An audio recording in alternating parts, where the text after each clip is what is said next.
Hunger, health and responsible production, three sustainable development goals which also happen to underpin the culture of Dutch food preservers Corbion. 100 years of biotech research has created a market-leading expertise in lactic acid, enzymes, minerals, algae ingredients and their applications in food production, bioplastics and animal nutrition. I'm Andrew Wilson and I sat down with Olivier Rigaud and Diana Visser to discuss how preserving our food makes the world a safer, healthier and cleaner place.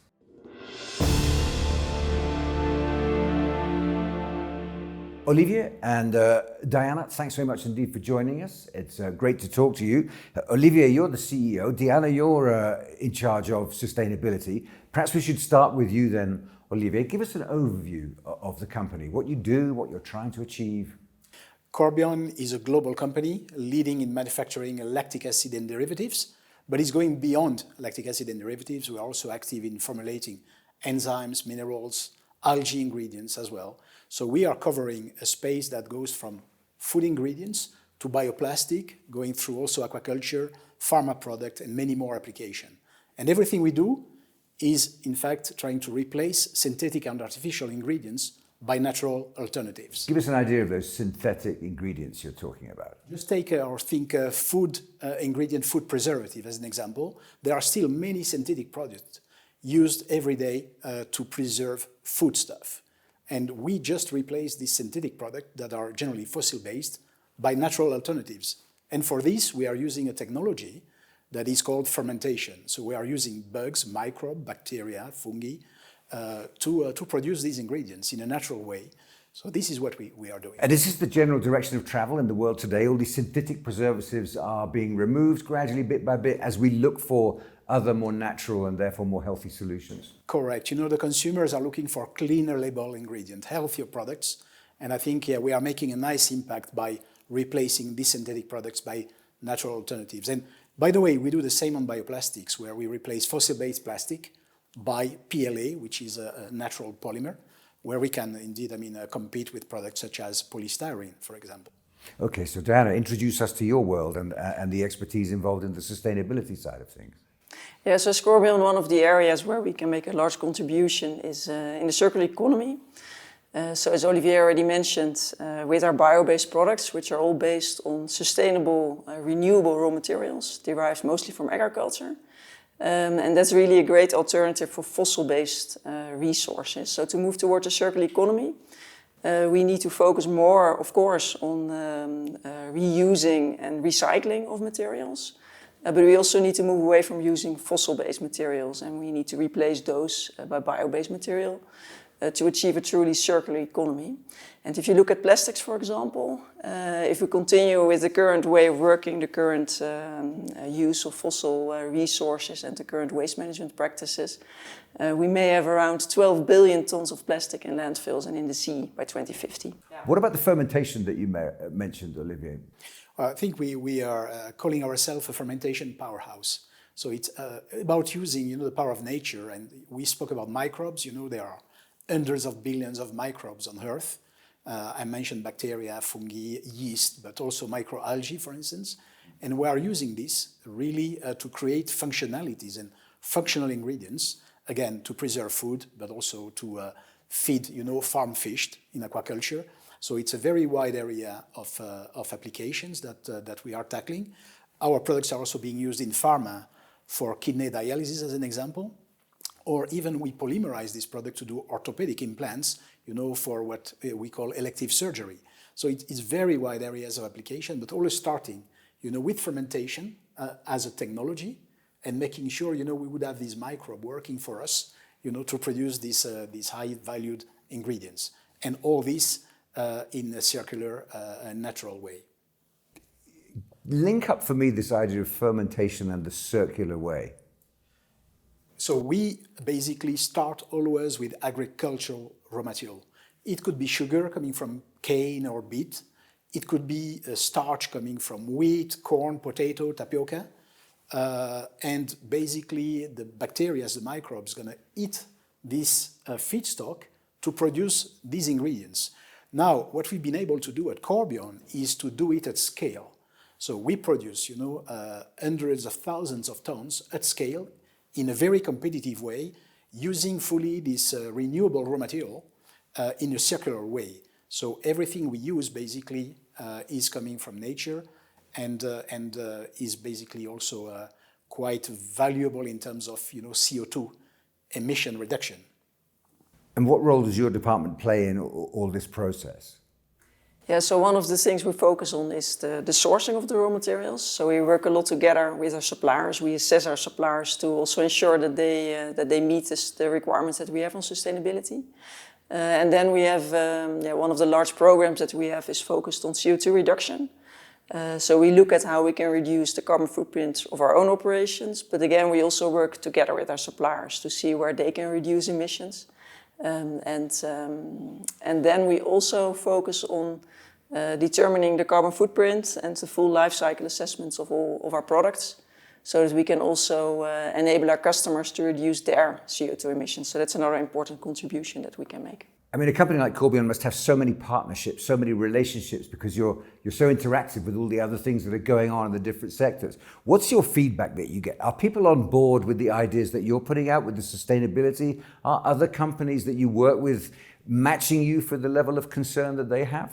It really depends per region. When we started looking at how we can work with our suppliers on emission reduction, in certain regions our suppliers were totally unaware of the topic, so we really had to create the awareness and have the discussions with them.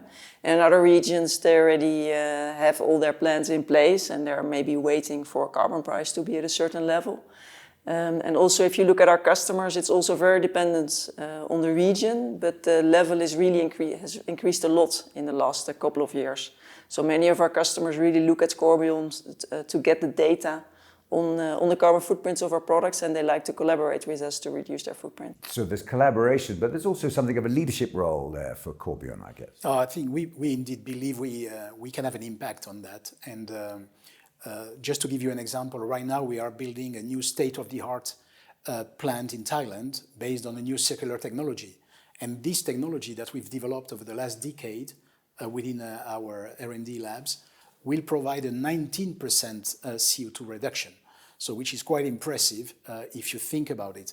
And obviously we want also to discuss with our partners, our customers, to also have them benefiting from this CO2 footprint improvement. This is one of the examples where we are also not only developing products but technology that are going to be greener but also lower carbon emission driven.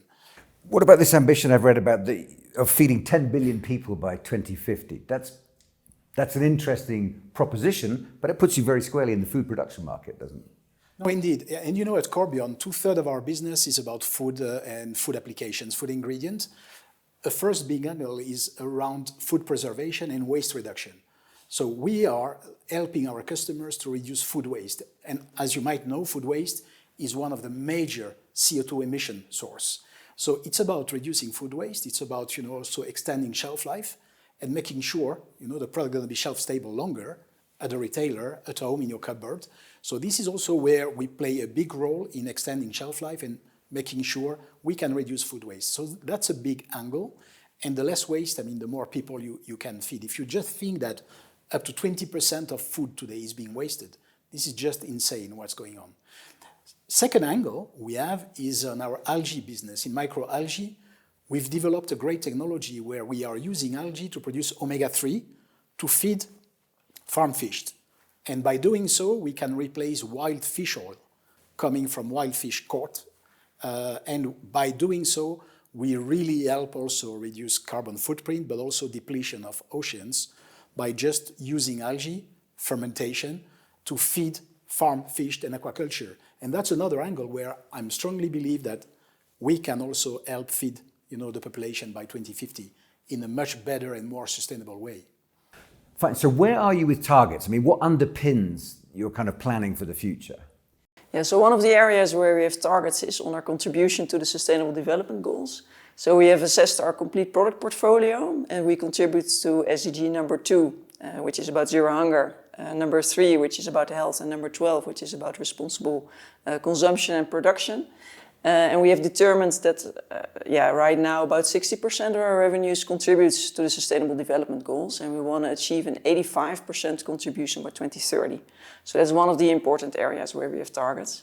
Another one is related to CO2. Yeah, and on this one, we recently have approved our science-based target to align our efforts on the 1.5 degree, global warming limitation.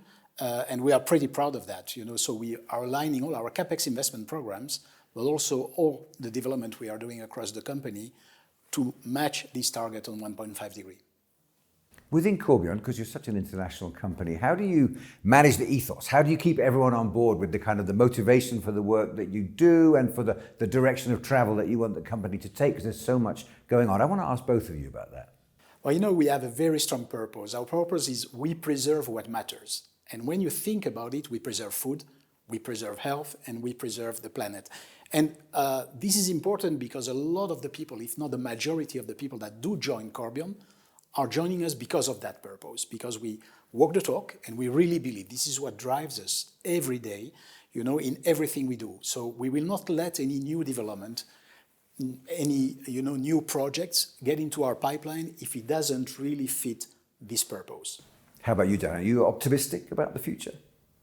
Yes, as Olivier said, we've really integrated sustainability and our contribution to the Sustainable Development Goals in the way that we do business.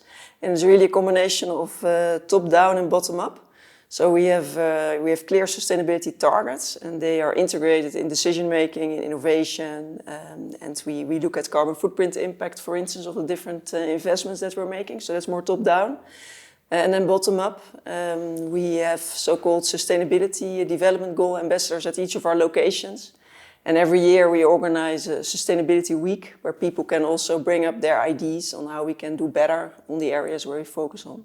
So it's really that combination that helps us achieve our purpose.